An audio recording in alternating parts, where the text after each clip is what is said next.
তো দিনটা ছিল সাধারণ ঠিক পরে মানে 3 দিন পরের ভিডিও। তো 14 তারিখের কথা বলছি।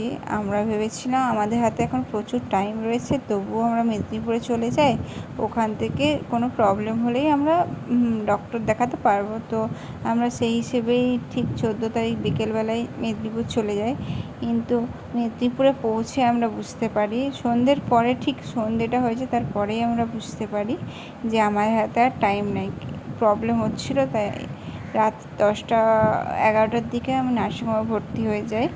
তো তারপরের দিন সকাল 8টা নাগাদ আমাকে ওটিতেও নিয়ে চলে গেছিলো। তো ওখানে যে আয়া দিদিরা থাকে তারা আমাকে 5টার দিকে সব স্নান টান করে ফ্রেশ করে চুল টুল বেঁধে রেডি করে দিচ্ছিলো। তারপর আর কোনো ভিডিও ক্লিপ করা হয়নি। তো নেক্সট ভিডিও খুব তাড়াতাড়ি আসে, দেখতে থাকো, সঙ্গে থেকো। Tata, bye bye.